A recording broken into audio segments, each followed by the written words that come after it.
Mac Power Users, episode 729. Don't hear what we're not saying.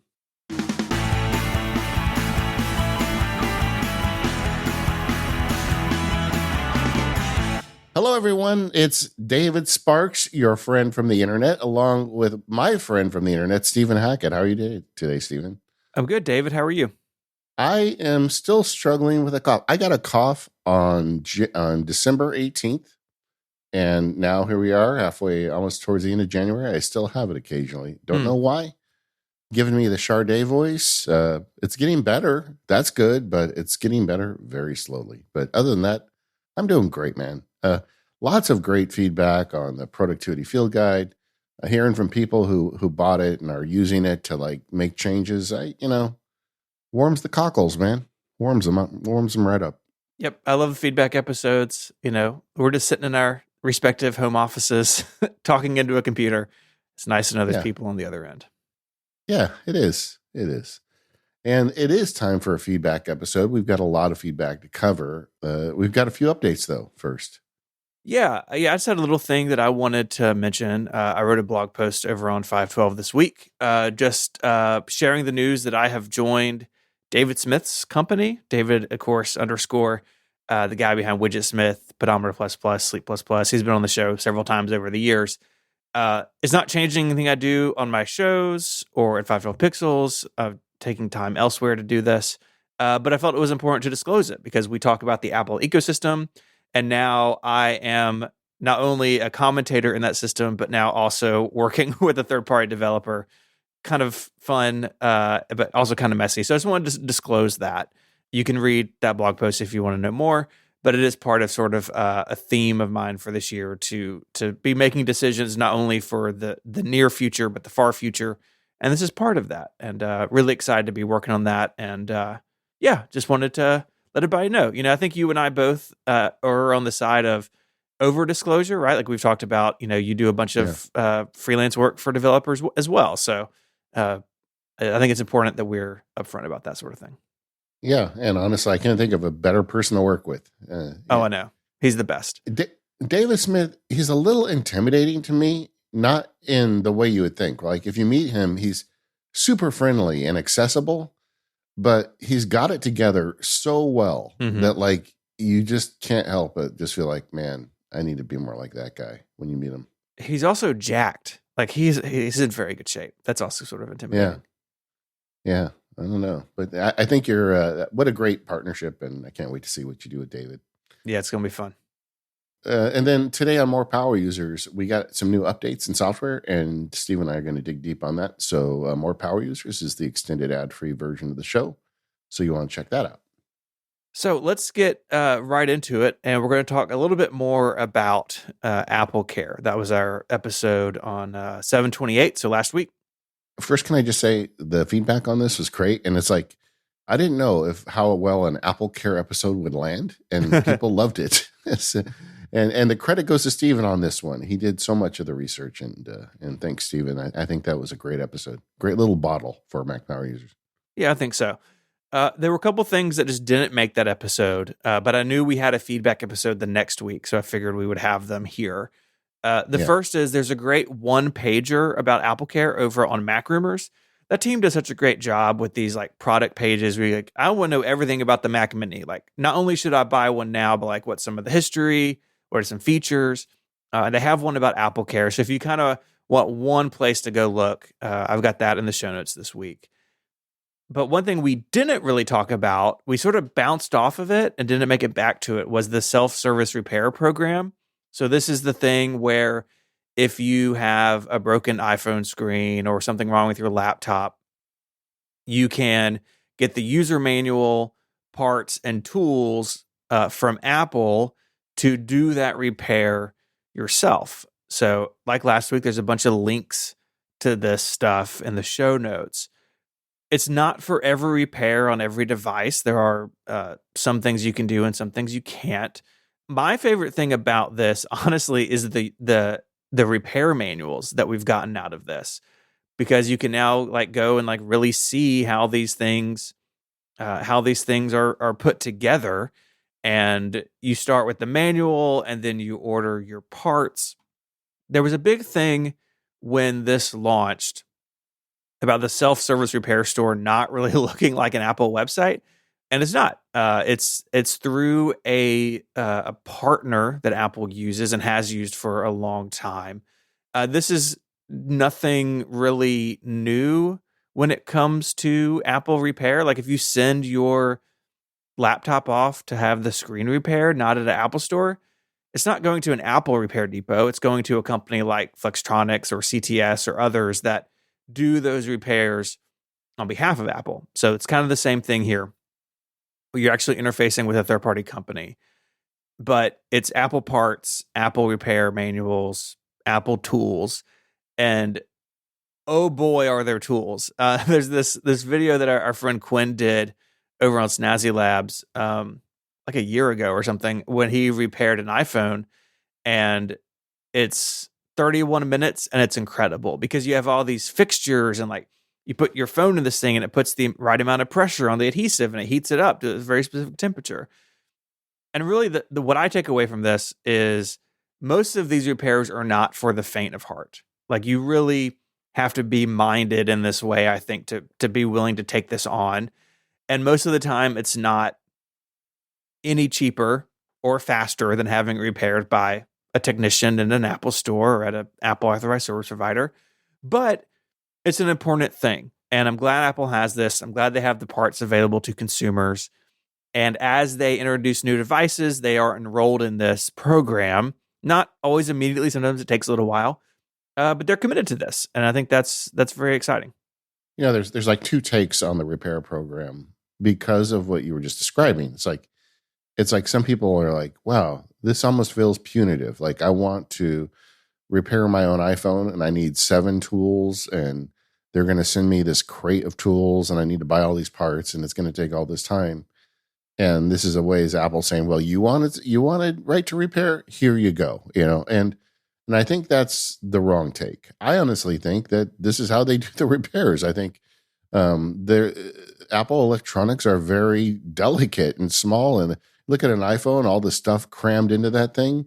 It takes important tools to do the job right. And you're just going to, if you want to do it yourself, you've got to use the tools. So I don't know, maybe I'm an apologist, but I feel like, no, this is how they do it. So if you want to do it yourself and they're giving you access to the tools, the manuals, the parts, you can. But like you said, it's not necessarily the best way forward for most people. Yeah. Like Stephen, you as a former genius, something goes wrong with your phone. What is your gut? Is it going to be like, well, I'm going to get the tools and do it myself, or I'm going to send it out? I'm gonna let Apple handle it. I'm gonna let them do it in store or do the express replacement or whatever. So, anyways, I think both of those takes are fine. Like, more than one thing can be true at once on the internet. I promise. Yeah.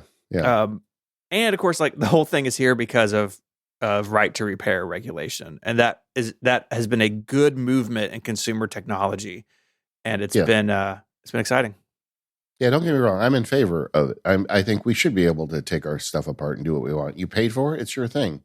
But the thing they can't ship you in the box is the expertise. And like, even if they give you the manuals and the tools and everything, when you do it day in and day out, you know all the little things, right? Yeah. I mean, I experience all this time, like even just like plumbing. Like I'm not a very good plumber. Every time I need to do plumbing around the house, I have to watch a bunch of videos and, and it's always like, I always learn something that someone who did this every day would just know naturally, right? But I have to get that knowledge the hard way. Mm-hmm. And I feel like this is that times 10. So be careful if you decide to do it yourself. Yeah. Yeah. I think that's really well said. I mean, when you do this for a living, like there's all these, not necessarily shortcuts, but there's all these like little things that a repair manual just can't tell you. And yeah, that I think they do a good job. Like I've looked through the manuals, they are very in depth. And the components, the parts and stuff they send you, right? Like at least with the iPhone repair, like you're putting your machine in a thing and like the machine does the thing. But, they are fragile. And I would not do this as your first entry into self-repair. But it's cool that it's there. And do you think it's going to come to the Vision Pro? Do you think you can self-repair a Vision Pro in the future? I think they want to do it for everything, but Yeah. I mean, I don't know. I don't know what kind of tools would you need for that, right? I don't know, man, but the prices they've announced are pretty wild. Yeah. AppleCare is looking pretty good, but we're going to get to that. We're going to get to that. Hey, do you know what a basin wrench is? Basin wrench. Is plumbing thing? Sounds like Yeah, it's a plumbing. It's a special tool. Like when you've got had to replace the faucet, there's a nut right behind the sink. Yeah. I spent Okay. Sure. spent like 2 hours trying to like figure out how to loosen that nut. And then I went on YouTube and did one search and found out that there's a tool, of course, that you can get at Home Depot for $10 that does it in 5 seconds. It's like, that's the kind of thing you bump into when you try to replace stuff on your iPhone. You just don't know till you get in there. Yeah. One last thing on the self-repair program. As part of this, Apple has opened up their Apple Diagnostics troubleshooting tools. So we mentioned this last time where you go into a store and they can like plug your laptop in or put your phone on their network and run diagnostics. That's also been available for online support for a while, but now customers basically just have access to it. So if you have something going on, you can run these diagnostics and it will attempt to tell you what component may be having an issue. So you're not just blindly ordering parts from the self-repair store. We used to have this thing we were talking about back in my Genius days about machine gunning a problem. And basically that meant is I don't know what's wrong with it, so I'm just going to throw all the parts at it. And that is not a good repair strategy. It's not good for the technician or the store. It's not good for the customer. It's not good for Apple. You're spending time and money on things that aren't needed. And back in my day, these diagnostics, they had very basic ones, but not at all like what they have now. And so this gives you clues as to what's going on. And so it's another component of this whole self-repair movement. Yeah, but see, this is the kind of thing that like lights me up. It's like, yeah, you mean so I could run my own diagnostic before I go in the Apple store, so I don't go in there blind. And I can say, yeah, I ran the test. This is the thing that was going wrong. Feel free to confirm, but I think this is what's going on. I love that kind of knowledge. So this is the kind of thing I'm all over. If we have a problem with the phone, I would definitely run it through this. So we mentioned the Vision Pro. Apple. So we learned about that since we recorded the show. We got a lot more details on AppleCare and Vision Pro. Yeah, I've got a link to a support page there. So the AppleCare Plus costs we talked about in More Power Users. It's a $499 one-time cost or $24.99 a month. Here, so there's 2 repairs available now for the Apple Vision Pro. The first is if you crack the cover glass. So say that you drop your headset and that outside glass cracks. With AppleCare, there's a $299 incident support fee. And without AppleCare, it's $799. So if you've done the math fast enough, if you crack the cover glass, it's basically the same cost as AppleCare Plus. So it's $798 for AppleCare coverage plus deductible, or $799 without. So it's basically what is $1 amongst friends when you've already paid for a Vision Pro, right? Yeah. The more interesting number is what Apple calls, I'm doing air quotes, other damage with AppleCare. Again, a $299 deductible or incident fee. Without AppleCare, $2,399. So I guess if you break the inside screens or you drop it and mangle the aluminum frame or there's water damage, you're on the hook for $2,400. That's a lot of money. Yeah, that is a lot of money. And, this thing, in fairness, does not have a butterfly keyboard. So that's good. But who knows what's wrong with this thing, right? It's the first time they've ever made it. And do they even know what's going to happen when thousands of people start strapping them to their heads? So this is a case where I went ahead and bought AppleCare. I did not buy the one-time $500 one. I just couldn't, but I did buy the $25 a month AppleCare. And let's just see how things go for the first few months, right? Assuming I keep it, if we're not hearing about a lot of reliability problems, maybe I'll stop paying it at some point. I know with mine, I think it's highly unlikely to get much damage because it's going to be used in one location. I'm not going to be like wearing it on airplanes and stuff and carrying it around. But you know, those repairs are quite expensive. Yeah. Yeah. I bought the hard travel case, but I really don't expect to be traveling with this thing anytime soon. I think it'll be something I use in my office and then it goes back in the case on the bookshelf very carefully. Yeah. But now we know. Now we didn't have this information and now we do. And that's good because it does help inform decisions. And as we talked about on the AppleCare episode, you can add this after the fact. And so I may get the fear put in me and I may do the monthly one for a while, but we will. Yeah, we'll see. This is a new product. I'm very curious to see how they hold up in the real world. I already have the designated Vision Pro drawer where it will be stored. Yeah, so it's all good. Oh, I wonder if there's a Gridfinity bin for a Vision Pro yet. No, see, this wouldn't make sense on Gridfinity because it's too big. Gridfinity, like it gets a certain size, Gridfinity doesn't work anymore. But I will say Gridfinity continues to become a source of joy and love in my life. Same. I love it. Yeah, maybe we'll do one day for more power users, just a photo shoot of all our Gridfinity. Like, why not? That would be fun. That would be fun. So much Gridfinity. I've got it printing right now, literally. See, my printer's in my office, so I can't run it when I record, but I do have some stuff queued up for later. My wife gave me permission to do one of the kitchen drawers, and So I want to do it perfect. I want to do it so good that she's like, "Oh, I want all of them done this way." So I have a project. Either way, AppleCare, lots of feedback on it. I heard from a lot of people saying that they're one or the other. Like I always buy it or I never buy it. Yeah. A lot of people telling us how they've kept track of how much money they've saved over the years, and they feel like I've saved enough to buy a brand new MacBook Pro, and that's cool. But I don't really get into keeping score on AppleCare. It's just, there's really not a wrong answer here. If you want the coverage, get it. Just give some thought to how you're using the product. Like to me, the Macs that stay on the desk, the Vision Pro that stays in the drawer, stuff like that, I'm less likely to buy it. Mm-hmm. But also on the flip side, the repair costs matter. Like the iPhone, when the iPhone was glass on both sides, and like if you broke the back glass, it was really expensive to fix it. I was more likely to buy it then. So, make your own grown-up decisions. You're good.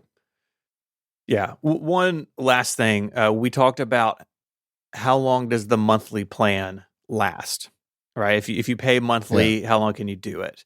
And I got some feedback from a couple of former geniuses and technician people. And basically, it seems like until Apple either cancels it or when it is vintage. And it seems like, I didn't verify this, but the back of the napkin math works out where the monthly plan that's still relatively a new thing. And it may be that nothing has actually hit vintage yet that you can pay for monthly. So it may still be a little bit unknown. But I know we had talked about that and kind of left it open-ended. But it seems like you can run it at least until it's vintage. On that note, though, in general, I favor the monthly over the flat fee payments because you just never know. Like you may at some point decide, like if you get a device and you sell it after a year or you break it after a year, you can get a rebate from Apple, but it's just a pain in the neck. But I just like the idea of kind of like pay as you go, even if it costs a little bit more. This episode of the Mac Power Users is brought to you by ZocDoc. Find the right doctor right now with ZocDoc. Sign up for free at ZocDoc.com/MPU. We all know there are things in life you have to compromise on, but when it comes to your health, there should be no compromise. So don't go back to that doctor you don't feel really listens just because they're available right now and take your insurance.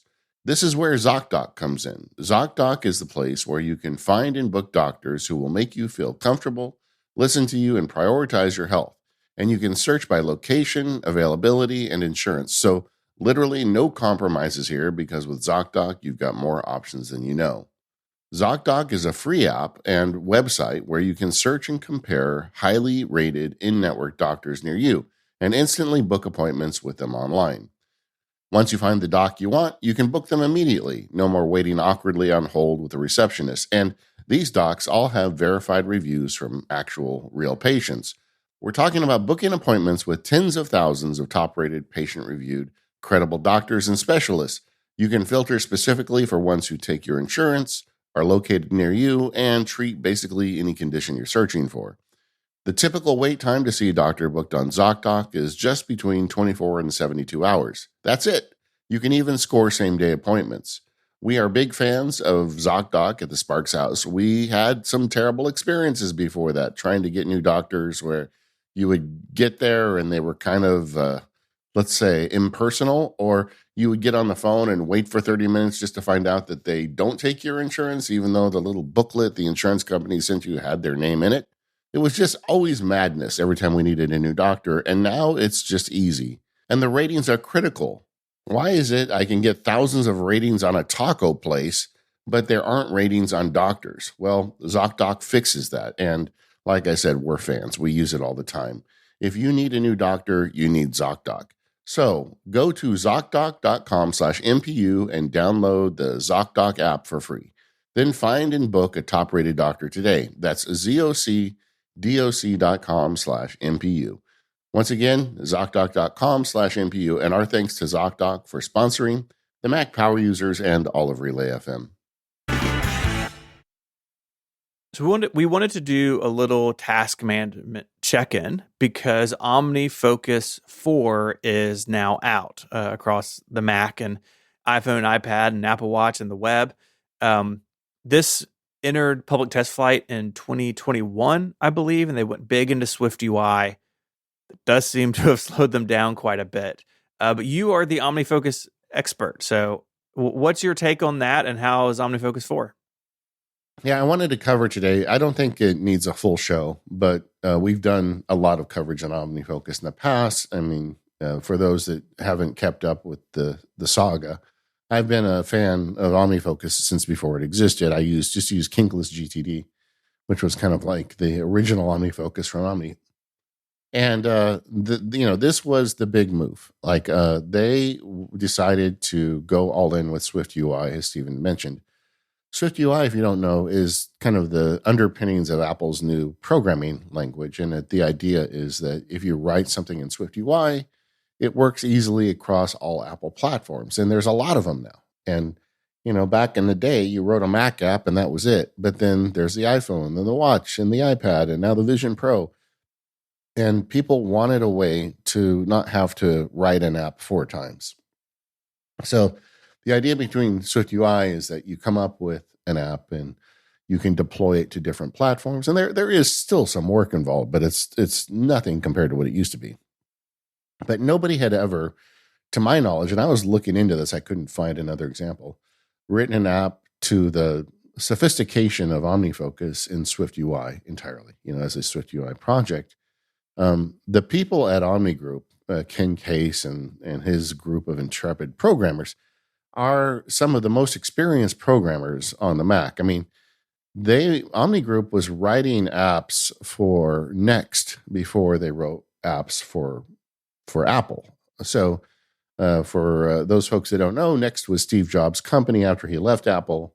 Omni Group started as a Next developer. So when all the Next people came back to Apple with Steve, Omni Group was already very adept at writing the apps in the Next language. Mm-hmm. And so they've been ahead of the curve the whole time. So it makes perfect sense that, the Omni Group would be probably the first one to dive down this rabbit hole, but it did take them longer than they wanted. And I know those guys, but I don't talk to them about it. This isn't like insider knowledge, but I mean, it's clear you start a beta in 2021. The thing doesn't ship until early 2024, or I guess the end of 2023.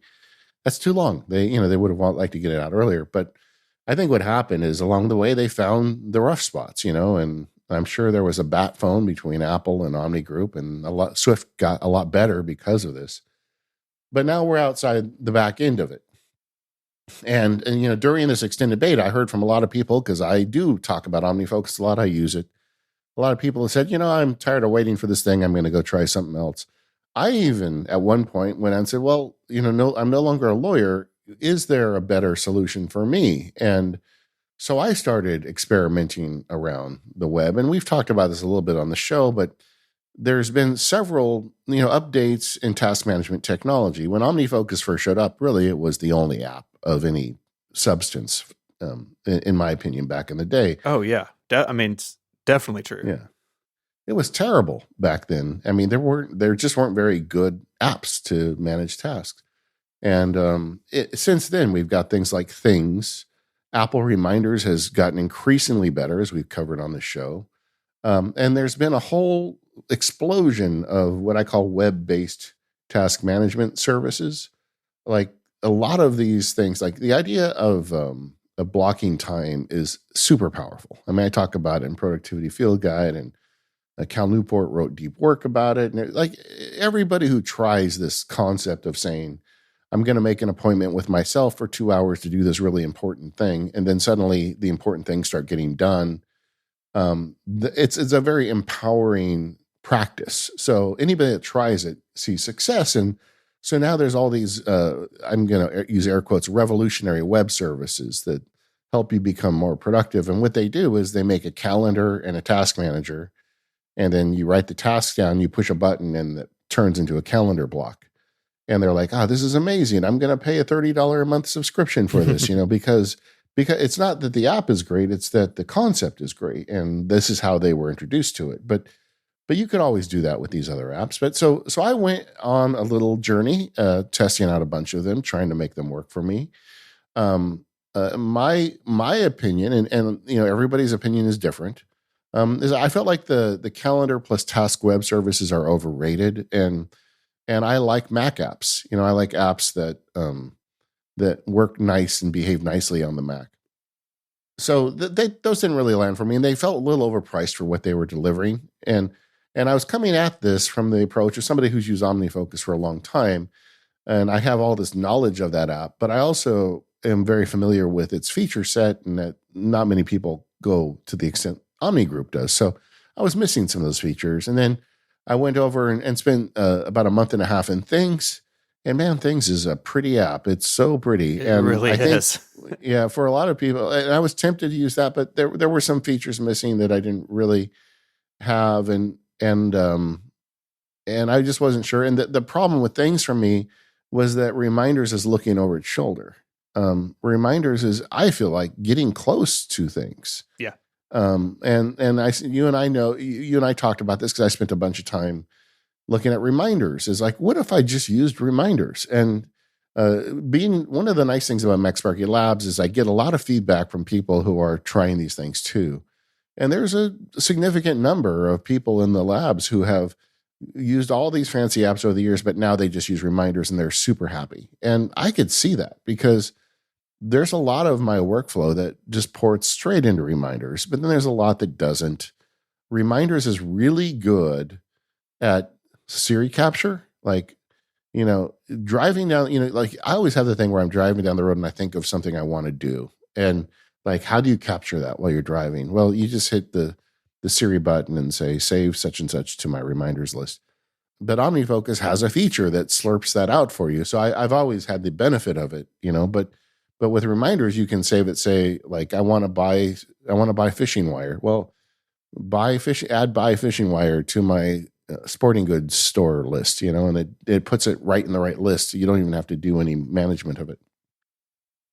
So I think there's some things Reminders excels at, some things it's not so good. It doesn't have defer dates. It's really kind of clunky for capture. And so there's some things I don't like about it, but I tried that and really tried to make it work.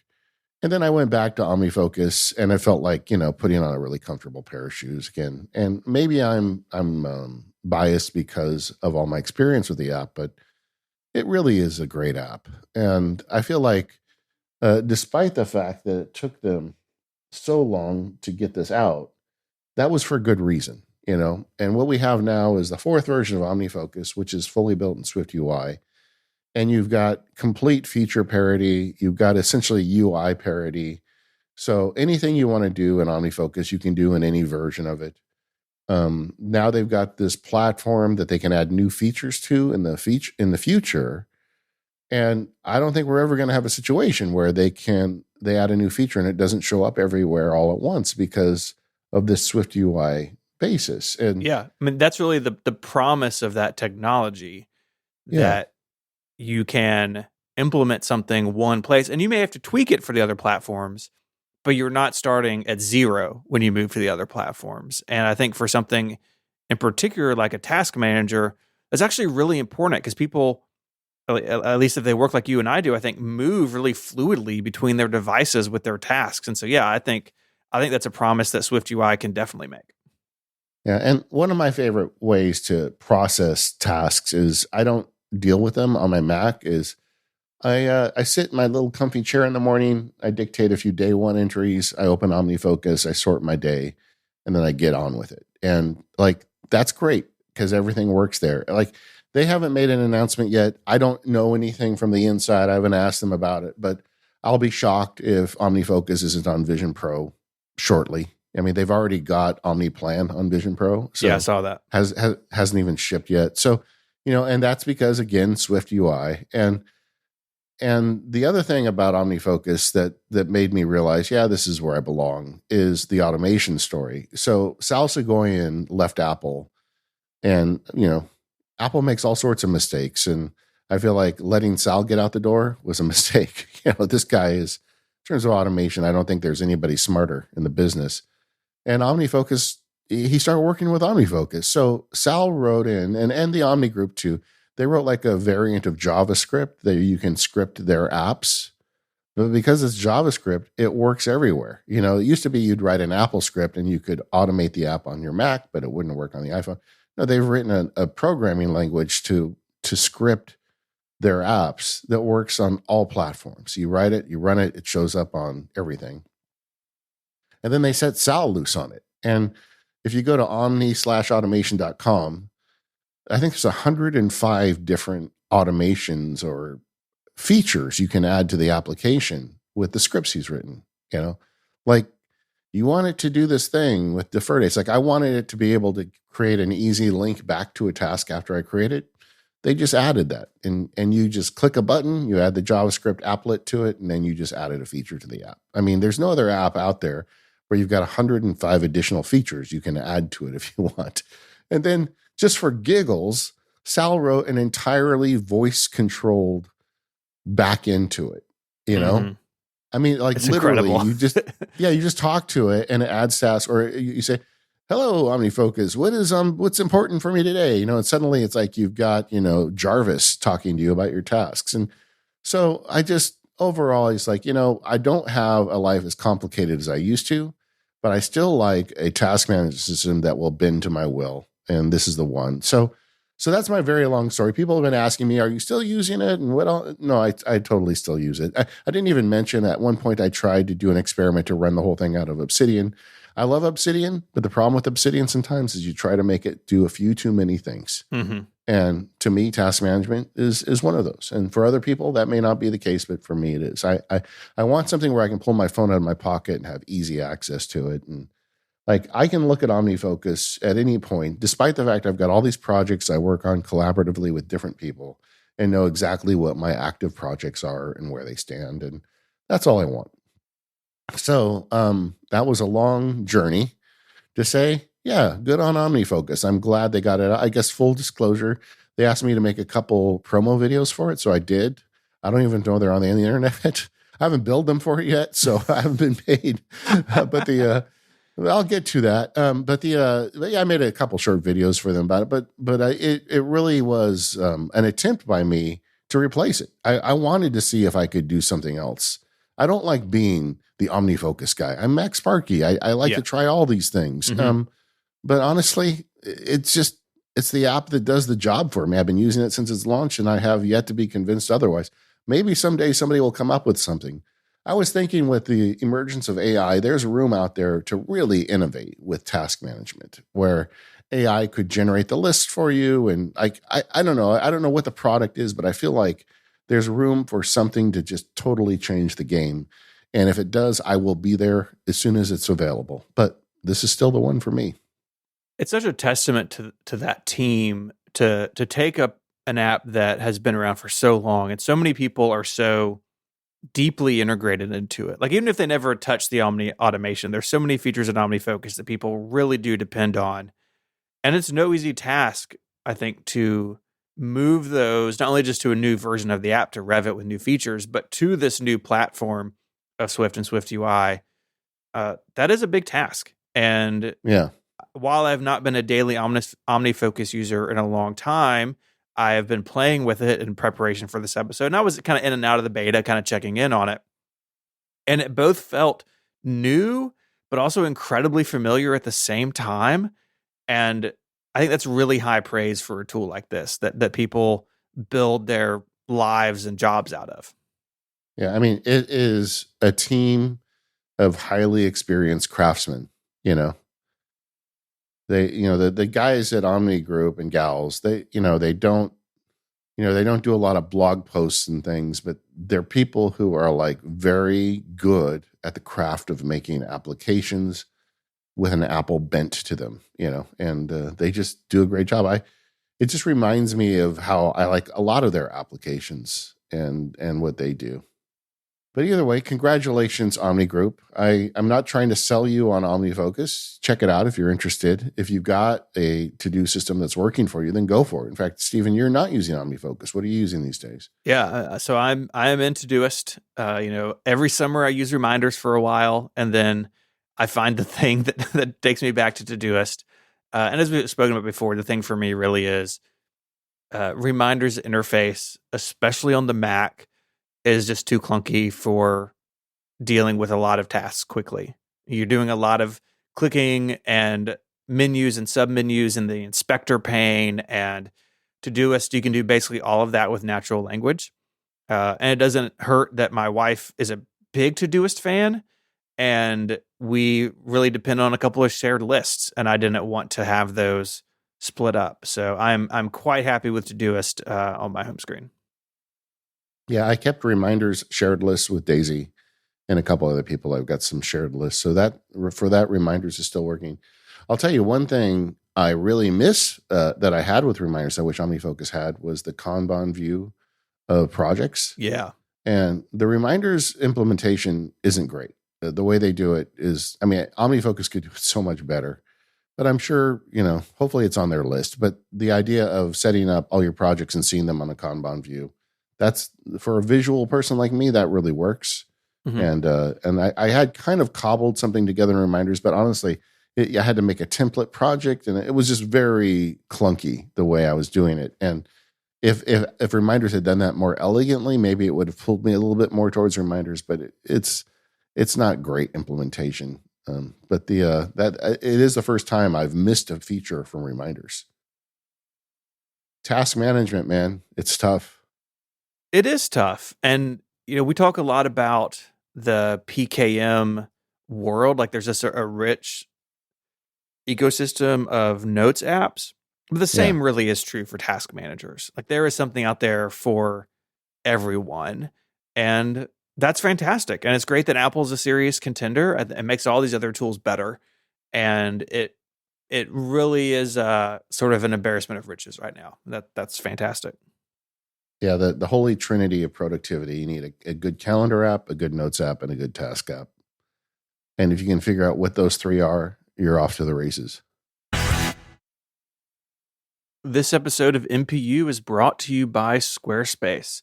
It's a new year, and your business or project or hobby, it deserves a new website to go along with the new year. And Squarespace is the place to go for that. You can build a beautiful website, engage with your audience, and sell anything all in Squarespace. They have everything you need all in one place.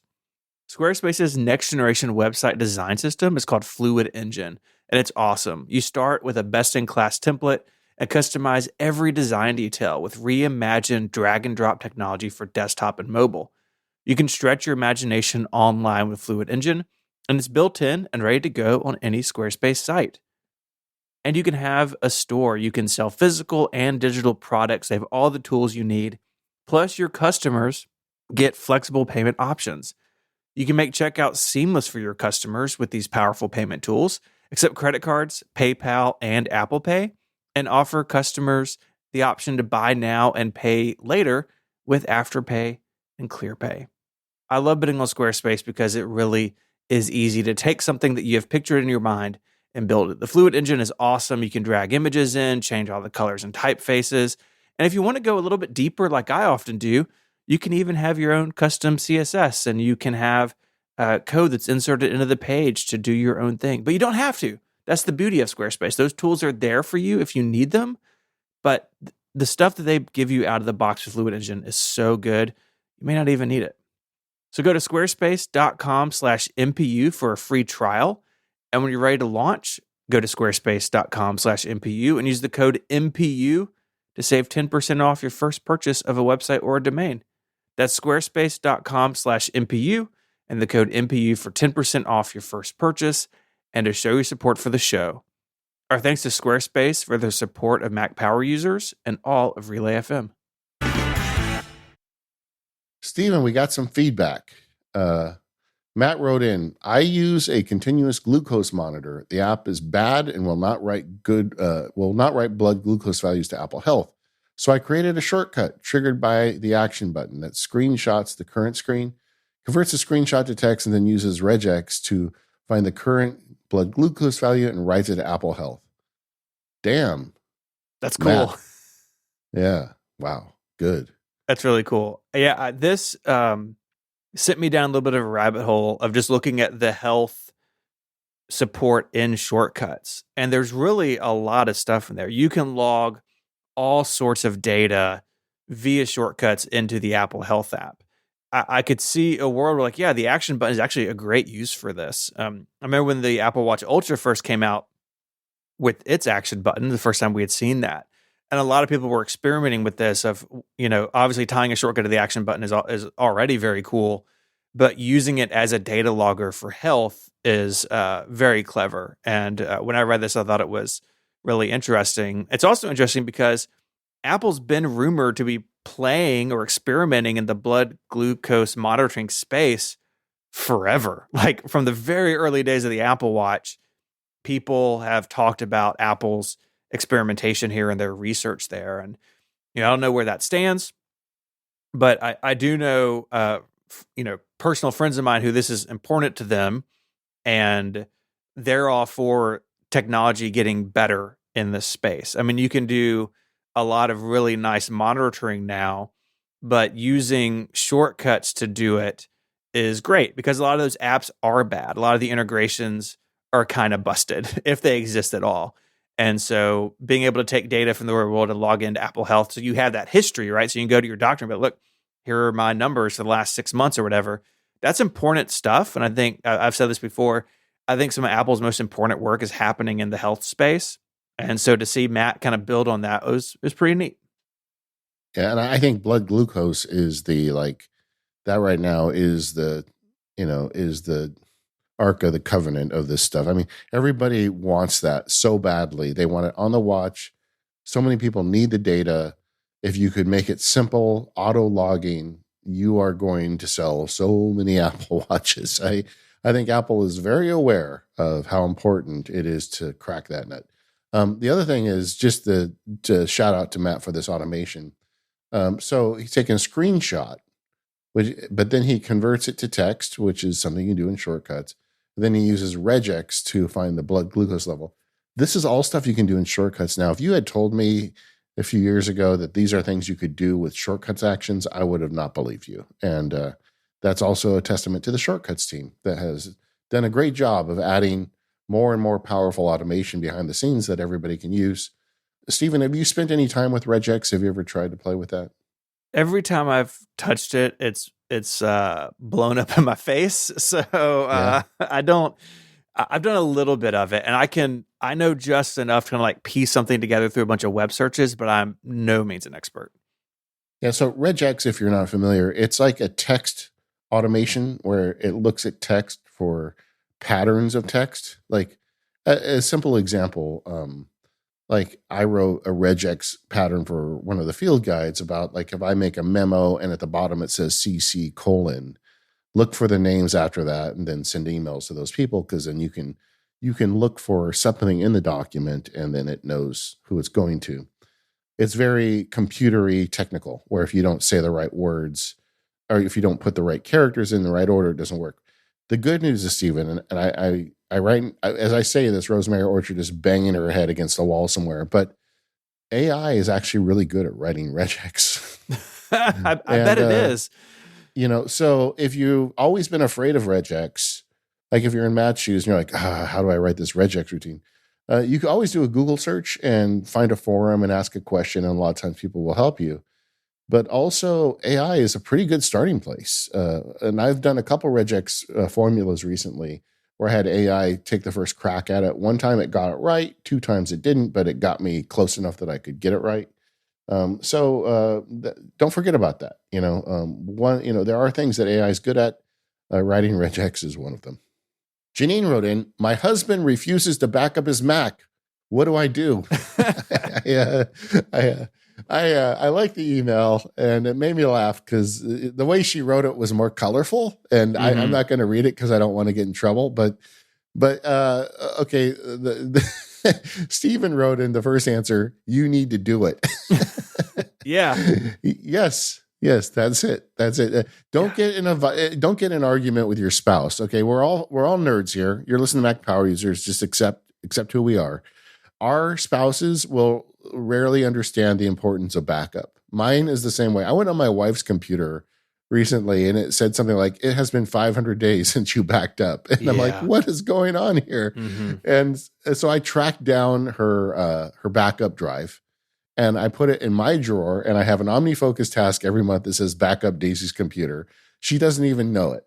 She just doesn't know it. Yep. But that warning went away for her one day. She has no idea what's going on. But, she goes to work. Her laptop's here. Once a month, I pull her laptop out. I connect it to the drive and back it up. So don't fight with your husband over this, Janine. It's not worth it. Just figure out a way to do it. The other thing I would do, if it really matters, is just set up Backblaze. If he has a lot of important data, like if what he's doing is important work, and if losing 2 weeks of data is bad, because you're not going to remember to back up his computer for him every day. I would just put Backblaze on. You don't even necessarily have to tell him. Just install Backblaze. What is it now? About $60 a year. I pay it, but I don't. Yeah, and it is always backed up. And your marriage will be healthy for it. And you don't have to bug them, and everything works. And I would add to that, if you're sending kids to college, Backblaze. Yes. Just buy a Backblaze account, put it on their computer. Go ahead and tell them, I'm doing this for you, but don't be a dummy with your computer. But this is why this little icon shows up in your menu bar, and don't turn it off. But I think the advice we would both give is, don't try and teach him how to do it or convince him to do it, because he's not going to do it. The other thing I would add in is, if it's a notebook, and you have a Mac Mini or something, you could set up remote time machine. I wrote a blog post on how to do that. I'll put it in the show notes, but there are options. So when this came in, I just quietly went to my wife's MacBook Pro and opened it, and had it been backed up since December. And so I plugged in her time machine drive. I do have remote time machine running for the kids' notebooks because it's not very much data, but she has like a terabyte of stuff on her MacBook Pro. And so doing it direct attached SSD is still the best thing. And so I now have one of those tasks, like once a month, like, hey, just go, when she's out of the house one day, just go. Yeah. Don't do it when she's around. Don't even let her know it's happening. Just take care of it. Yeah, the Backblaze I think is great advice, especially for kids going off to college. I'm so fanatical about data backup because I lost a bunch of data in college, and that was before the days of Time Machine. Definitely before the days where online backup was a reasonable thing to do. You could throw some Word documents in your iDisk, but you weren't backing up everything. And I lost data, and I vowed. Then and there, it was like a defining moment in my life. Like in a Disney movie, there would have been swelling music behind me. Yeah, it was like your "I Want" song. Yeah. Like I arose from the flame. I was like, I will not lose data again, and I haven't since, because I take this really seriously. But lots of good options. But just take care of it. Yeah, you can't convince them. Just take care of it. And honestly, it won't take that much of your time to just do it for them. Mark wrote in, is iCloud good enough for me to drop my Dropbox account? the question that never ends. We get this question like all the time. All the time. Where are you on this? Because I know you have done much more in iCloud Drive than I have. It depends. It's really simple. I mean, really, it depends what you're doing with Dropbox. Like if you've got a Dropbox account and you're working with people on multiple platforms and, you need that Dropbox feature set, then no, it's not. I mean, Apple is not making a Dropbox clone. iCloud is different. So you need to look at how you're using them. If you're just using Dropbox to store data and you're not doing a lot of sharing, you probably could just switch to iCloud. But if you're using the additional Dropbox features, then you shouldn't. If you need more control, then you should stick with Dropbox because iCloud doesn't give you as much control. It just depends, And so I wrote Mark afterwards, and he is retired. He's got a bunch of data. He doesn't do a lot of collaboration, and I told him I think you probably would be fine with iCloud. Yeah. But because it's what he's doing. But if you're, like I said, back when I was practicing law, I always had Dropbox because I had to share documents with expert witnesses. I'm not going to tell them to try and get into my iCloud shared link, and I'm not even going to go there, right? Yeah.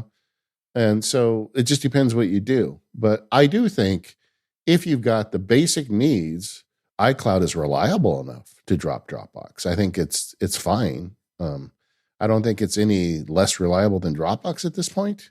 And boy, am I going to get email for that. But but in my experience, it's been fine. But I do think there's features on Dropbox that you may need.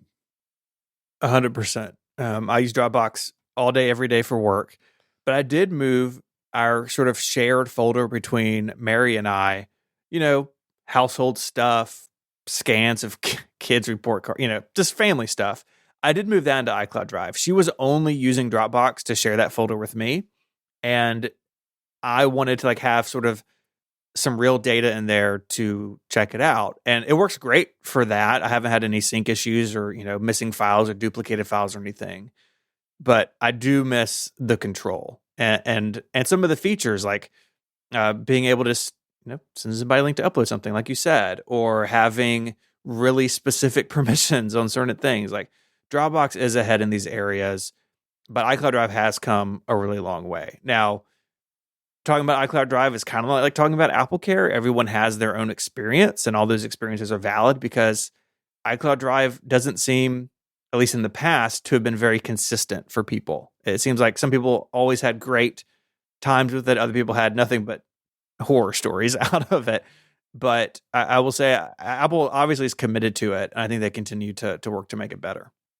Yeah, I just got an email from a Labs member yesterday who's really heavily invested in DevonThink. And he's getting errors in the DevonThink sync process, not from DevonThink, but from iCloud, because iCloud isn't giving it the data it needs. So it pops up an error. Everything syncs. It still works. He says, I've had no data loss, but these little error messages drive me nuts. And I called DevonThink and they said, well, just because iCloud doesn't give you the details it needs, if you want those errors to go away, you got to switch back to Dropbox. Yes. He decided, I think he's in the process of deciding he's going to be okay with the error messages, but it's just like, that's the kinds of trade-offs that show up when you get rid of Dropbox. Yeah. I have 172 gigabytes of stuff in DevonThink on Dropbox across 12 databases, and it doesn't even blink. It's so solid. Yeah.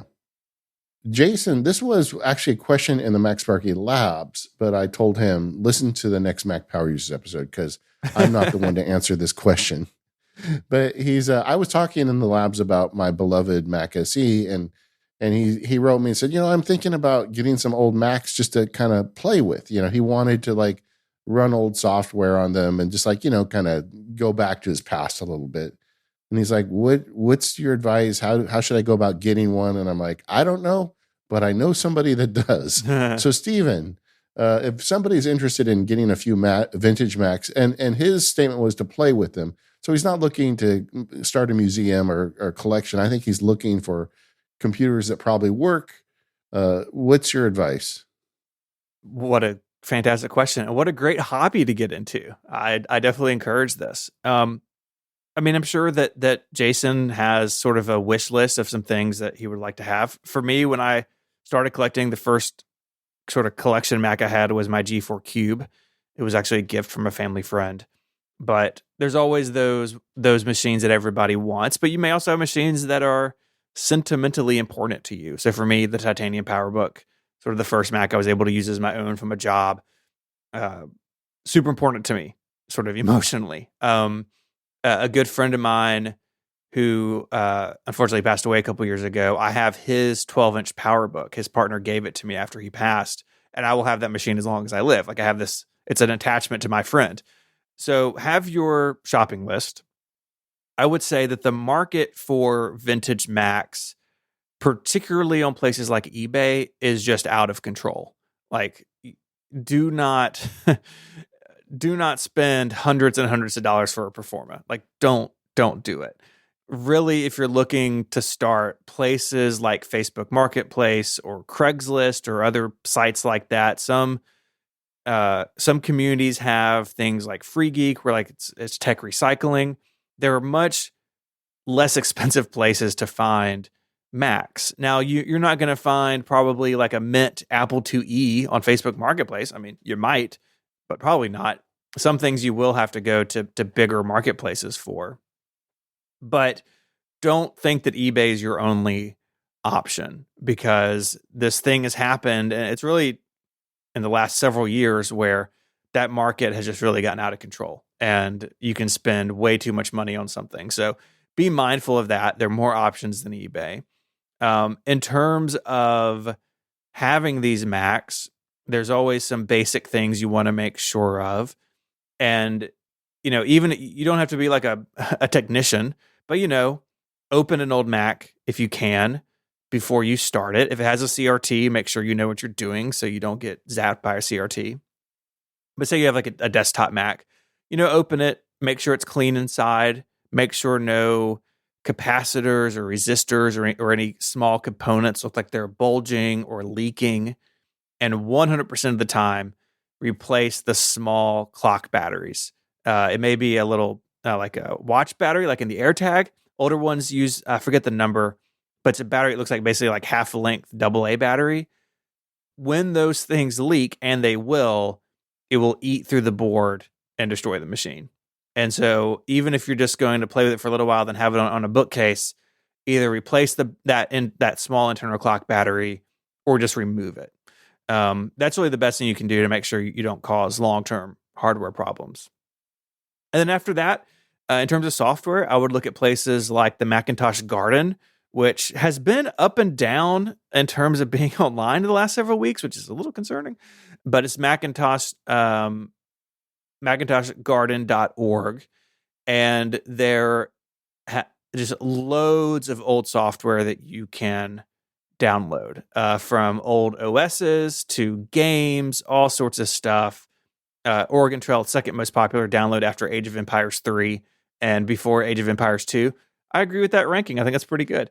All sorts of stuff you can play with, and you can get into the world of, like, again, depending on how old your machine is, replacing the internal storage. So there's projects like Blue SCSI, which is a little board that you plug into where a SCSI hard drive went, and you can basically use an SD card.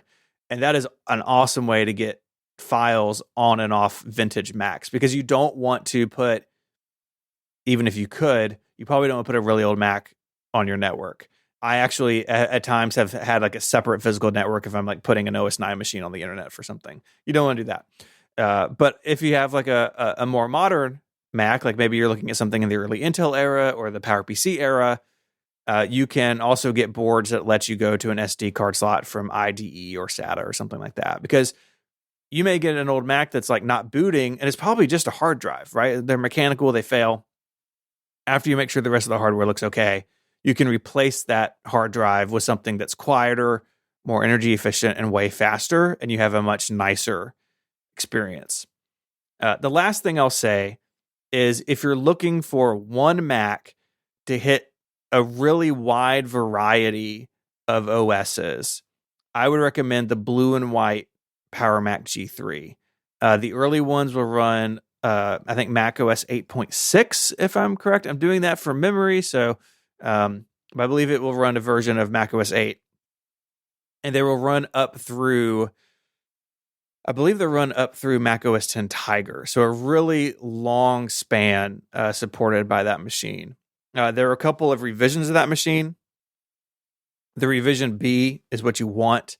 That was in June 1999. There was a little issue on the board. Both are fine, but if you can find a revision B, it's a little bit better. But yeah, macOS 8.5.1 through Tiger. So if that's kind of the era you're interested in, Power Macintosh G3 Blue and White is totally what I would go for first. And you can hook it up to like a USB keyboard and mouse, like a relatively modern display without having to jump through a bunch of hoops. You have so much knowledge on this. I was just thinking you really need to do like a blog. I don't even think a blog post, like a blog page on. So you want to buy a vintage Mac kind of thing. You should do something like that. Yeah, that's a good idea. Yeah. Because that is good information and I don't think it's out there. So anyway, thank you. And on behalf of Jason, thank you. This episode of the Mac Power Users is brought to you by Ecamm. Go to ecamm.live for a powerful streaming platform for the Mac. Try it free today. Ecamm Live is the leading video production and live streaming studio built for Mac. Ecamm does all aspects of video, not just live streaming. It's perfect for simplifying your workflow. It's easy enough to get started quickly, but powerful enough that you can create just about anything with video. You can do it all with the Ecamm app. Streaming has always been a bit of a black box for me. I never really understood it or the best way to go about it, but I've been setting up Ecamm to use in the MacSparky Labs. I think the idea of streaming is something I need to do, but I didn't want to take all the trouble to set it up. I'm setting up Ecamm now, and it's really easy to get started streaming with Ecamm. Multiple streaming platforms, multiple cameras, whatever you need, Ecamm just has it built in for you. Whether you're streaming, recording, podcasting, or presenting, everything's there in Ecamm, including support for multiple cameras and screen sharing, and a live camera switcher lets you direct the show in real time. So you can stand out from a crowd with high-quality video and logos, titles, lower thirds, and graphics.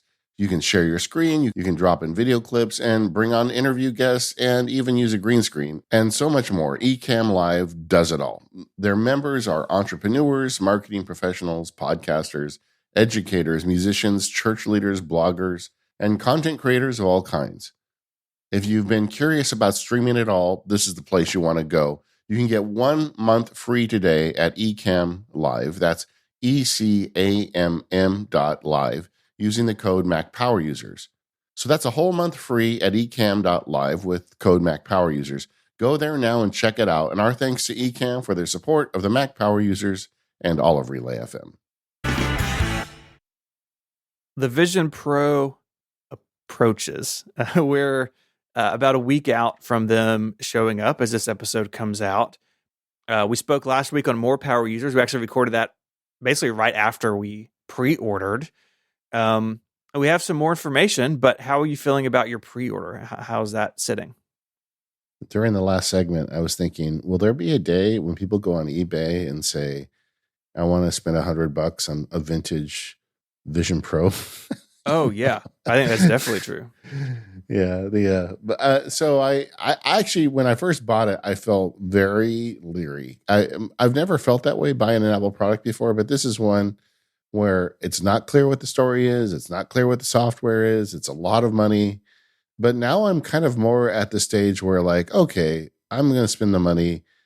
I love Apple stuff. I'm going to go down this adventure and let's just see where it leads me. And, maybe I'll hate it and return it. But I mean, is that really going to be the case for me? Probably not. And I want to see what I can do with this thing and how I can make it a productive tool. But I actually feel better about it now. I do too, I think. But it is weird. Like, it's just weird. Yeah. I mean, part of it is, waking up at 4 a.m. to buy it, but I don't know. I feel more positive about it. And I don't have a good reason for it. We haven't had any more real news about it.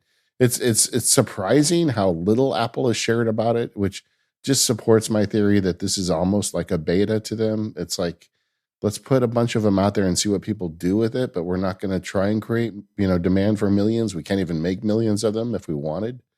And it's just a weird launch. It's just, it's just different. We do have a little bit in terms of specifications. That page went up the same time the pre-orders did on last Friday. Some of the stuff we knew the battery was going to be about 2 hours of general use. Of course, the battery pack is external, which we'll get to when we talk about the weight in a second. If you're watching video, it's about 2.5 hours. So this is really true across a bunch of different Apple silicon where they have hardware dedicated to like video decode and encode. So watching a video is more energy efficient than just like general computing. So I wasn't surprised by that difference. Yeah, me either. But 2.5 hours is cutting it pretty close. Like you're not going to get through every movie on one battery pack. And as far as I know, there's no like internal, even like a little bit of battery to hold you over. Like you got to shut the thing down, swap the battery, and then power it back up. Now, if you're watching a movie on your couch, of course you can run it plugged in. It comes with a long USB-C charge cable and a 30-watt power adapter. But if you're on a plane or someplace without a video, the battery life may be a bit of a bummer on the first one. Yeah. Although they do sell a separate battery. If you want, you can have two. Yeah, absolutely. What do you think about the decision to make the battery separate from the device? I think it's hugely important because of the weight of the battery. So the battery is 353 grams, and the headset, the Vision Pro itself, is between 600 and 650 grams, depending on exactly how it's configured. So you're talking about adding another 50% of the weight to it if the battery was built in. Now, it's an elegant, and like you have a cable to deal with, and I'm sure they don't want to do it. But I think from a comfort perspective, they had to. And I think that's a really good, trade-off. Yeah. And they always have to make affordances when they get into these product categories to make them work. And this is just another example of that. I'm not too bent out of shape about it. I think that the way I'm going to use it is going to be primarily I have a little chair in my studio that I think I'm going to sit in there and use it. And then occasionally at my desk in front of my Mac when I want to virtually put my Mac in space or whatever. So I don't really think I'm going to be far away from power 99% of the time I'm using it. Yeah. I'm a little bummed that it's 2.5 hours. I feel like because they're making such a big deal out of this as a thing to watch movies on, like laying in bed or sitting around on the couch and watching a cool movie on it, I think you need 3 hours. And I'm sure they really wanted to get there, but trade-offs are everywhere. I also can't help but wonder if they had gone with the M3, if they could have squeezed a little more out of it because of the process shrink from the M2 to the M3. This does have an M2 processor, and then the R1, which is basically the real-time processor for all the video stuff, so you don't get motion sickness. Yeah, yeah. I can't help but wonder, like, if they could have done the M3, could they have gotten a little more out of it? I don't know. Clearly, they could have made a bigger, heavier battery. I think we don't know the watt hours of the battery. I don't think so. I don't think it's the 99 watt hours that keep you from having it on a plane. So I expect that it will get better, right? This is what they do. I mean, think about the original Apple Watch. That battery life was pretty bad, and it's gotten pretty good. This will improve, but yeah, it feels like it's on the short side. Yeah, if I was in charge, I think I would have been tempted to nudge up the battery enough to get 3 hours of video. That's all. But again, it's not that big of a deal. I feel like I could plug it into pretty easily, so I'm not too worried about that. The other thing about the battery life is the weight on your head. Like, are you going to put that much weight on your head for a long time? I think that's naturally going to get you to take it off even before the battery dies. That weight of the headset, it's interesting. It's basically the same as the 12.9-inch iPad Pro. It's like you can kind of feel what it's going to be like. Yeah. I have a little concern about the weight just because a lot of the later hands-on have mentioned it, but they've got that second strap to help go over the top of the head. I'm very curious about the comfort of this because if you don't get it right, people aren't going to want to wear it. Like that's just how it is. And Yeah. unlike the watch, like, well, obviously there's a weight difference. It's on your wrist, not your head. But like, say that the watch band you got wasn't comfortable for some reason. Like you didn't like the rubbery one, so you switched it out to a cloth one. Like that's not a big deal. But you can't make this thing weigh less. It is what it is. And they have those different straps. And I wonder if there'll be third parties that come out with straps as well. But that's something I think worth keeping an eye on in the early days is how people feel about that. Yeah, I think everybody is going to have their own choices, but I know for me, I suspect that the solo knit, the one that's in all the images, is the one that's going to look cool, and the dual loop will be the one I use, right? Because just think about it, the solo knit has no support over the top of your head, so the only thing holding it to your face is the tension between, the rubber band basically between the back of your head and the thing sucked to your face. That can't be comfortable for a long time. Mm-mm. Whereas with the one with the loop over the top, then you're supporting it with the top of your head too. So I would think that would be the comfortable one. Like that's the one people are going to use. But we're going to find out once we get them. Yeah. I wonder if a bunch of Vision Pro users start buzzing their heads because their hair gets all messed up from these bands. Yeah. Be like, or like, what if your hair gets tangled in it and you can recognize Vision Pro people because they've got like a bald spot across the middle of their head? Like oh, you too? Yeah, I got the Vision Pro. Yeah, I got the Vision Pro. I get it. I got the Vision Pro. Yeah. The one concern I have at this point is it seems like the last push on the product seems highly focused on consumption. I watched the video again, the tutorial video, and I'm glad they did this. They did the same thing similarly with the iPhone before it came out, where they're just showing people what the product is and how it works and what it does. And they did it really great because they had the product manager like showing a guy who had never worn one before. Maybe he's an actor, but I thought that he did a good job if he is. But but it was just kind of fun to see someone going through the experience. But so much of it was like, oh, look at these pictures, or look at this movie, and like look at these panoramic photos, and look at the dinosaur, and all this stuff is consumption. And at one point they're like, all right, now they move him over to the desk. Now we're going to do productivity. And if you watch the video, he pulls up the email app and he pushes it to his right, and then he pulls up his music and he pushes it to his left, and then he puts up the browser and a really big screen in front of him. But then he doesn't do anything. It's like, see, you can be productive. Well, all he did was open his windows. I haven't seen him do anything with this. I haven't seen him write an email or, do the things you do when you're productive, right? So, and like, I don't know. I just don't know if there is a productivity story or not. And I don't feel like they've done a really good job of demonstrating it. The software story does not really support productivity.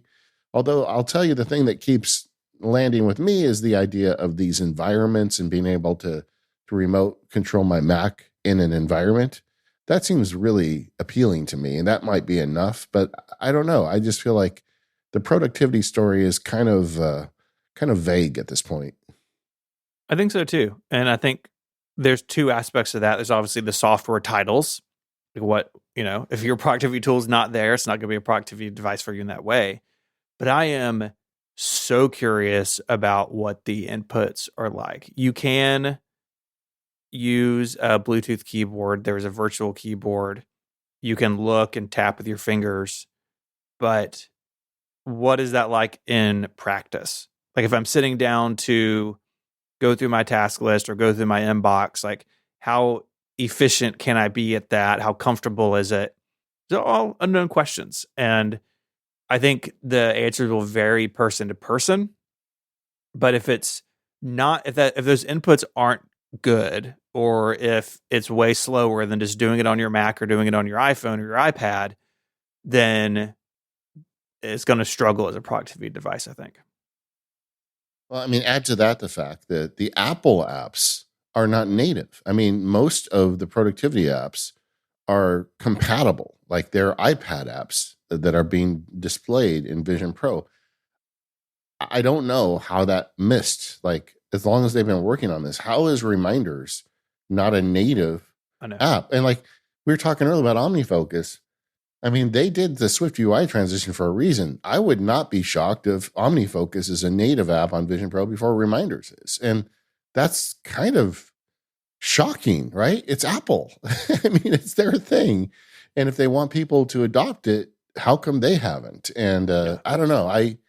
To me, that whole thing is a big question mark. Yeah.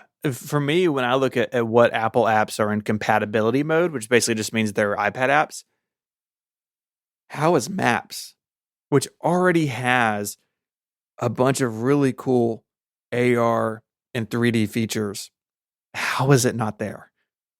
I literally do not understand it. It really blows me away.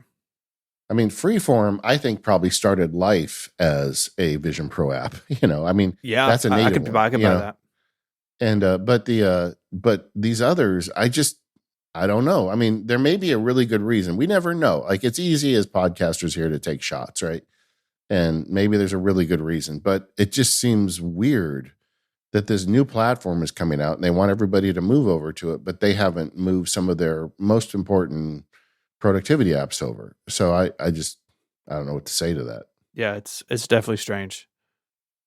And in general, the third party app story, there just hasn't been much on it, which kind of goes back to this idea: is this kind of a beta release?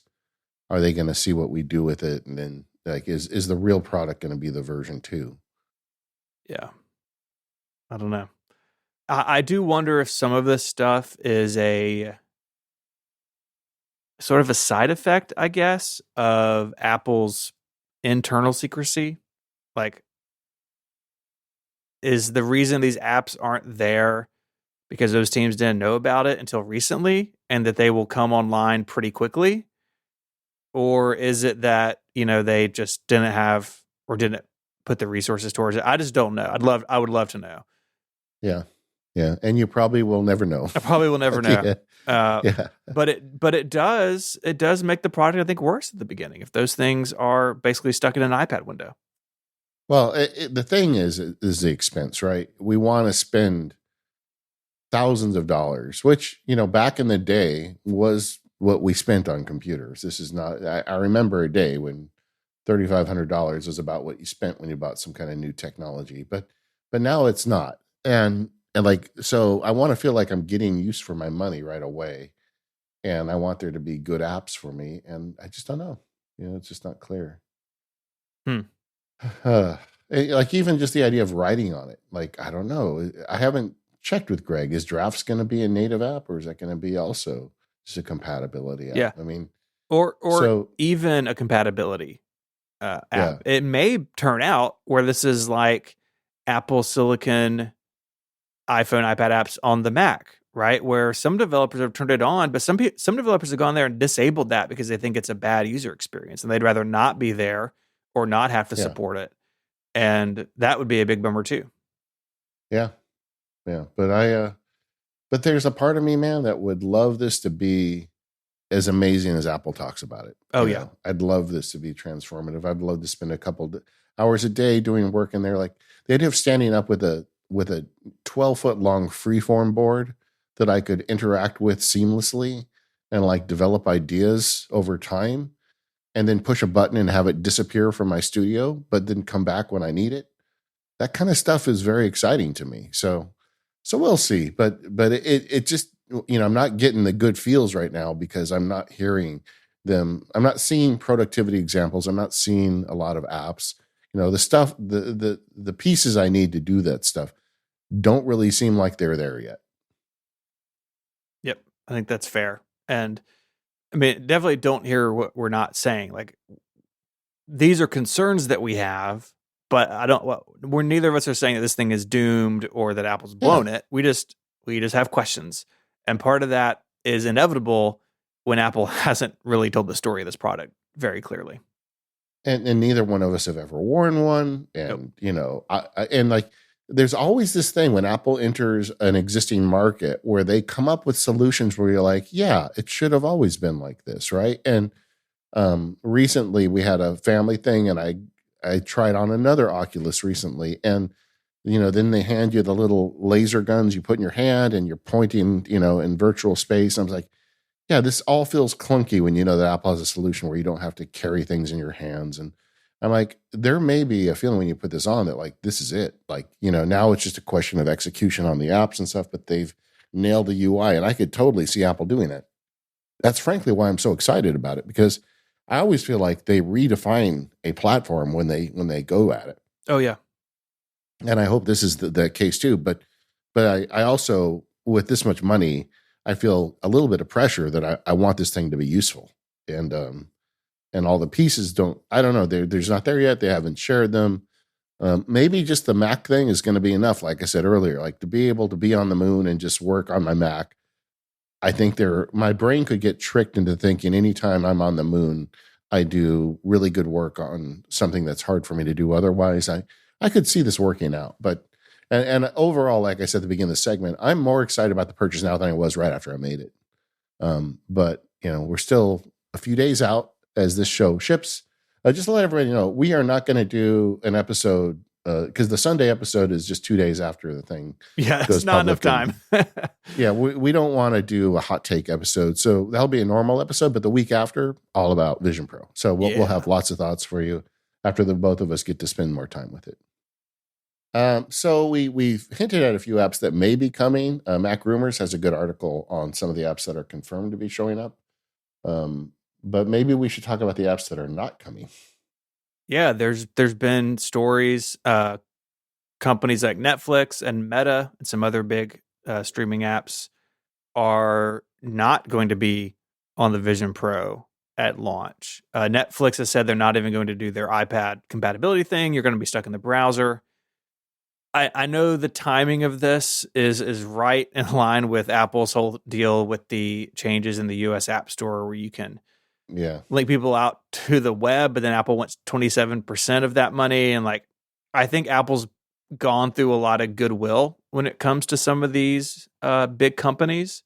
And I can't help but shake the feeling that Apple's kind of, dealing with that now. That some of these stances Apple has made over the years have kind of come home to roost, and the Vision Pro is kind of caught in the middle a little bit. And I'm sure these companies do have questions about, is this a big enough platform to justify the development expense? But if they can also kind of stick it to Apple's new thing, I could see them liking that too. I mean, it is a question for some of these companies, like, do we want to help them make it a big platform so they can put the screws to us again? Yeah.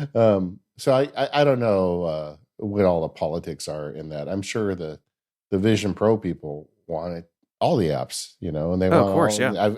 I would imagine nobody's more upset about reminders not being native than the people working on the Vision Pro hardware, right? I mean, yeah. Come on, guys.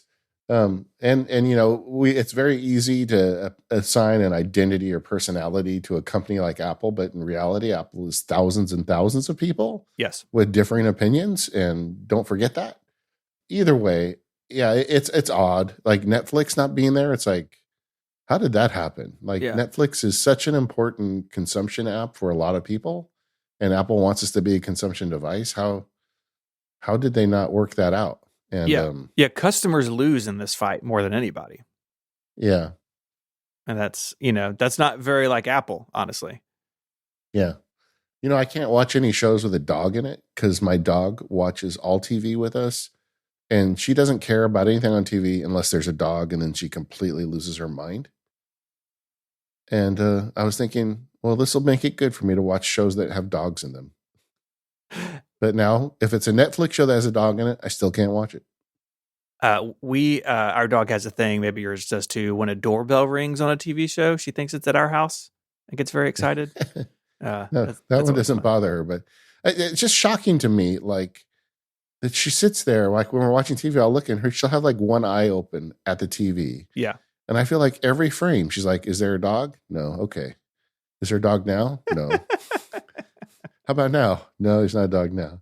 But as soon as a dog shows up, she leaps up and like barks at the TV. Well, the other thing she does is she wants to go outside afterwards, and she runs around the corner of the house behind where the TV is. So I guess she thinks it's a window. Oh, And there's a dog. There's people that do shows for us outside the window all day, and occasionally they bring a dog into her yard, and that's not acceptable.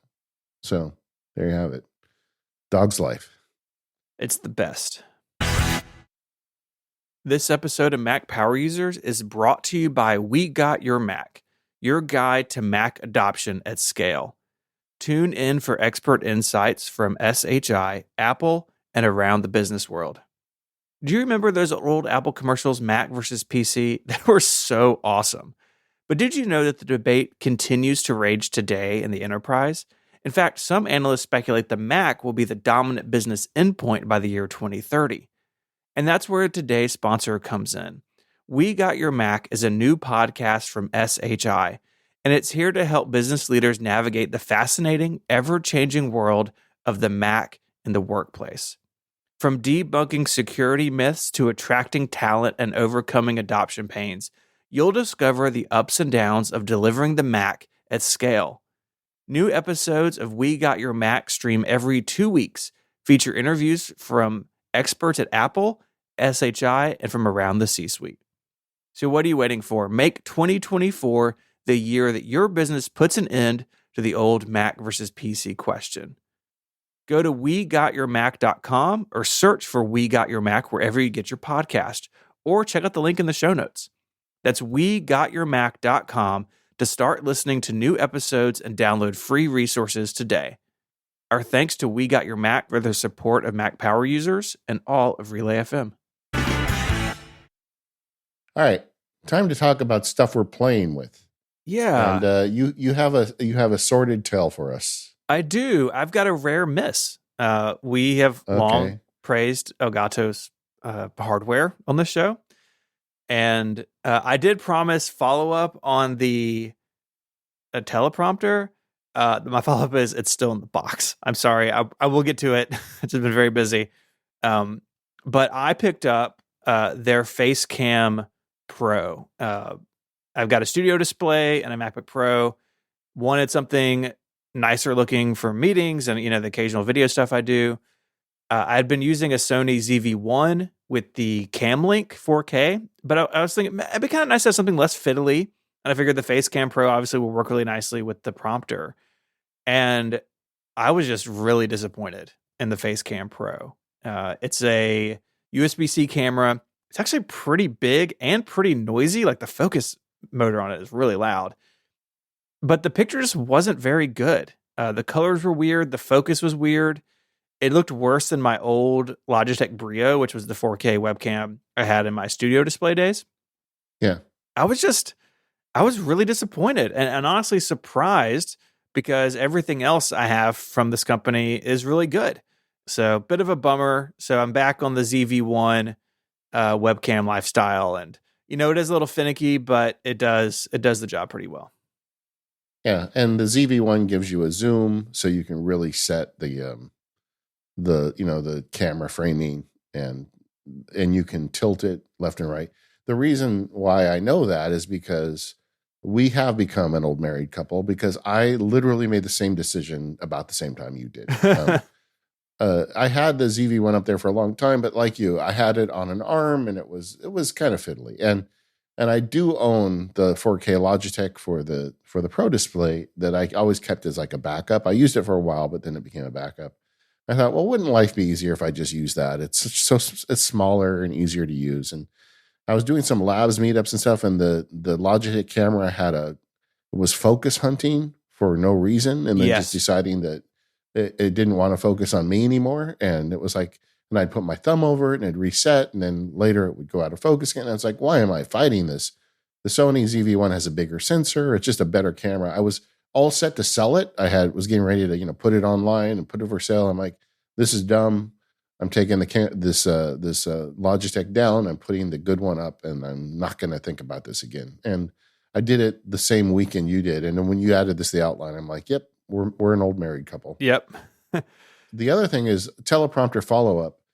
I am a little disappointed in teleprompter for a couple of reasons. The first one I think is fixable. It's software.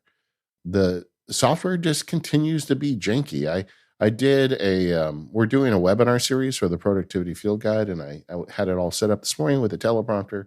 And one of my big use cases for it is to put the zoom window over the top of my camera lens. So, because you naturally look at the people you're talking about in Zoom, but they aren't necessarily where the lens is. And this is a really good thing. But every time I do it, I have to open up Activity Monitor and I have to force quit the Elgato camera app. And it's just sometimes, for whatever reason, it just doesn't let me put the zoom window over there until I force quit the app and restart it.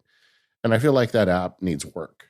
But I have faith in the Elgato people; they'll get it sorted out. The other thing, though, is I have an issue with the appearance. If you have a light thing, if you put like a zoom window with like the participants on, that's a white background. Right. If you have a bright thing on it, it's a little milky. It discolors what the lens sees. And that I've solved by just putting a dark gray filter over. There's a software, that you can just turn down basically the display. So it's very, very, very soft and you barely see it. And then you don't have that milkiness. And I think that just kind of comes with the territory of a teleprompter. You've got physics involved, but I do wish they would get that software fixed. And, I know I'm not the only one, because I've seen YouTube people complaining about the same thing. The software just seems like it just doesn't really consistently work for the kind of use I'm doing. Yeah, it's a bummer. So hopefully they get that fixed. But I still am a big fan of Elgato. I noticed, I think this morning I got an email from them where they're now selling like sound absorbing panels. And I'm like, I bet the ones they have are really good, if that's something you're looking for. Like that, if they are selling it, it's probably really good. I still have faith in the brand, but yeah. And honestly, these little tiny webcams with these little tiny sensors are just not going to compete with something like a ZV-1, which isn't that that's not a full size sensor, but it's pretty close, right? Yeah, it's a 1-inch sensor. So it's Yeah. big. It's a big sensor for the camera body that it's in. Yeah. Well, my ZV-1, that's the only thing it does now, and I'm super happy with it. Maybe in a future episode, I'll talk about my new Pocket 3, but I don't think I want to go down that rabbit hole today because I have something else to talk about that I'm playing with. Oh, okay. What's going on? I am using SparkMail, like under fire. Okay. Semi-permanently now. I know you had been experimenting with this, but because you wanted the feature to have the ability to talk kind of behind the scenes of an email, right, with team members. Yeah. I was, in my review, I was noticing that increasingly I'm spending a lot of time on admin stuff. It's like somebody buys a field guide, but they already have another account. They want to combine them. And those are little things, but they add up. And, I view my role at MacSparky headquarters is to make stuff, not to necessarily be doing all that admin stuff. But I've been doing it myself because I'm a control freak, and it took me a long time to get over that. But I was writing it in these journals, and then in the new year, I said, enough is enough. I'm going to find somebody to do this for me, and I am not going to do this anymore. And I'm just going to accept that, and so I did. And JF, my editor, is now also the support person at MacSparky, but we needed a way to talk about email. And I consulted with Mike Hurley, who's been using Spark for that very reason. And he said, look, it does a really good job of that. And it's not super complicated. There are like online services that are a lot more expensive that do this too. But this is a 2-man operation in terms of the support stuff. If it comes into my box, I push a button, it goes to his box. If it's something like where they need something and I need to give him some instruction, I can write it. They won't see it. And that's all I needed. And it does that.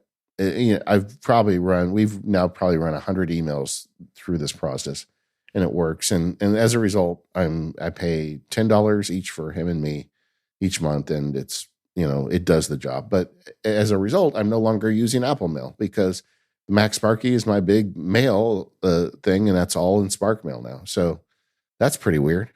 Yeah, I bet. But that feature to be able to communicate that way. I mean, it's so clever, and it's really the only thing that does that. I mean, it's way better than like going to Slack or iMessage or God forbid, forwarding an email, then you accidentally send the internal Yeah. thing back to the customer. Like, it is Yeah. really something that I think they do. It's pretty unique. Well, another option I had, and I thought about this, was just give them the keys to the kingdom. Say, here's the Mac Sparky email. Just go through and do as much of it as you can, and I'll deal with what's left. Yeah. But that's not really, I don't really feel comfortable. I mean, I'm still a control freak, and I still want to read my email. But the process they make of assigning an email is literally one button. So it's super easy. And the more we do it together, the less instruction I need to give him, because he knows once he sees, oh, this is that kind of problem, and he goes and fixes it. But we do have the ability to have that back channel if we need it. And I think it's good for that. Some other bits, Spark has a very opinionated email workflow. It feels to me bizarrely close to Hey email. Like Hey had that like kind of thing where they have pins and set asides and things. And Spark has a lot of that. I don't know who came first, whether it was Spark or Hey, but they're very similar to each other. And I'm okay. I can work with that workflow. It's not exactly what I would want. And I'm used to my ability to Apple script my way through Apple Mail. I like one of the things I miss, and this is silly, but like I like to send people memoji responses. Like sometimes somebody writes me about something they did or whatever, and I want to send them a thumbs up. And with a memoji, it can be like a little Max Sparky with his thumb up, which is an image, not an emoji, but I can script that in Apple Mail really easily. I can't get that to work in Spark Mail because it's Electron and it doesn't like memoji don't drop into it. It just doesn't work. And like little things like that bug me, but it's not enough to give up on it because the problem that's being solved is so much more important. And I am doing way less admin now, which is giving me more time to make more stuff for the labs and do better on the podcast and all that. So it's working, but it did require me to switch email clients. Another thing that I've discovered is I kind of like AI tools in my email. I don't use them frequently, but Spark has built-in AI, and for some of them, they have like a say yes and a say no button where it writes a reply for you. When people offer me stuff and I want to say no kindly, it kind of can get me started on that. There's one where you can write a brief, like 1 or 2 sentence reply, and then it like kind of builds it out. And it does that. I don't use it with like customers. I feel like that's too weird. But for other things, I find use for it. And then they have one where it'll just go through and grammar check and clean it up. Like when you write it and say, just go through and kind of clean it up. And like sometimes you get a typo or whatever, and I find hitting that button. And so there is some space for my life in AI and email, and they've got that built in, which is nice too. It's still early. I've only been really using it a month, but this is the longest I've ever stuck with it. And I've just kind of accepted that I need to for what I'm doing. But it's pretty nice. Yeah, the tools that you need as an individual sometimes don't scale when you add team members, right? Sometimes it can be fine to use a task manager or a notes app or something like that when it's just you. But when the team expands, you've got to reevaluate. That's what you've done here, and I'm glad you found something that works, even if some of the trade-offs are a little bit weird because of the technology behind the app. Yeah, and the fact is, whenever you have to work with other people, the tools you have to adopt usually aren't as good as the tools you would use if you were just doing it on your own. Yeah, I think that's one of the reasons why I put this off so long, is I just didn't want to deal with that problem. But then I look at how much time I'm spending. I'm like, no, I've just got to I just got to do it. In fact, this was so helpful to me that now I'm wondering, okay, what's the other thing that I'm putting off that would open up a ton of time for me if I would just, get over it and deal with it. And so that's like on my list of monthly questions to myself at the end of January. One other thing, you and I are journal buddies now. We are. Yeah. So just this week, Day One announced shared journals. Currently, it's just on the iPhone and iPad version, in addition to Android and the web. So it's not on the Mac app yet. I assume it's coming. It's just not there as of this recording. And it's pretty cool. So this is basically you set up a journal. You tell the app this is going to be shared with so-and-so. They get a link and then you approve them. So it's kind of a double opt-in. They are separate from your personal journals. You cannot take like a personal journal and like it will never be like shared to the shared journal. They're two separate workflows. But what I think is most interesting, and honestly, I really like the feature as we've been playing with it. If I add an entry to our shared journal, you can comment on it and you can give it a thumbs up, but we're not collaborating on a journal entry. You can't go in there and edit what I said about my day. Likewise, if you add something, I can see it. I can comment on it. I can give it a thumbs up, but I can't change what you've written. So in a way, it's kind of like a tiny little social network in there. And you can have up to 30 people in a shared journal.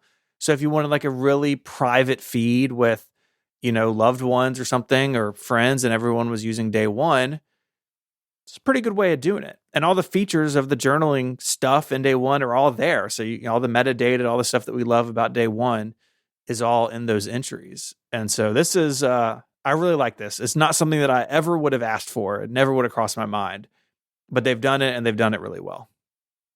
Yeah, I am immediately thinking about this. So we did a test one together, but Daisy is trying to journal more. And she said, well, let me get a year of day one and see if that's what I need to make this work for me.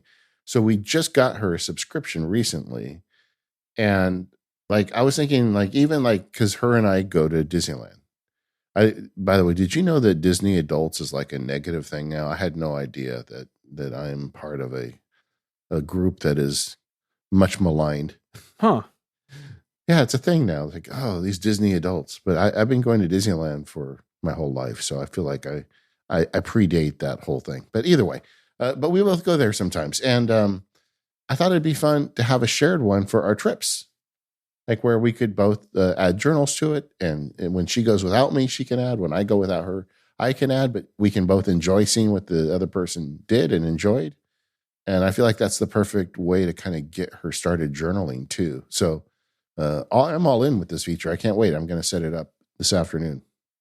Yeah, I'd love to hear how that goes for y'all. My wife is not really, she journals, but not in the way that I do. And I don't know if I could make that stick in my household, but I really think it's neat. And it does distinguish them from what Apple's doing in a new way, right? This is not in Apple's journal app. It has no concept of iCloud family or those sorts of things. And so I think it's a feature that they could build upon to stand apart. Well, I mean, it's against the kind of whole grain of journaling in a lot of ways, because I feel like a journal is a private thing. It's a place that you figure out. That's where I figured out I needed to hire a support person. And that kind of stuff is not necessarily for sharing, but there is a piece of it that could be for sharing. And I don't know. I continue to be a fan of the Day One team and what they're doing. And I suspect that I'm going to continue to be using this app for a long time. That's another one. I was like, boy, I sure hope they get on Vision Pro, because I would like to create those entries with my voice sitting there in my comfy chair in the morning. Why not? I'd like to look at my old entries on the wall. It'd be really cool. Yeah, I hope they do it. Either way, we're the Mac Power users. Feedback episodes are always so fun because we get to cover a lot of different things. Hopefully we helped you out today on one thing or another. Thank you to our sponsors, ZocDoc, Squarespace Ecamm, and We Got Your Mac. You can find us at relay.fm/MPU. You can find the forums at talk.macpowerusers.com. And we'll see you next time.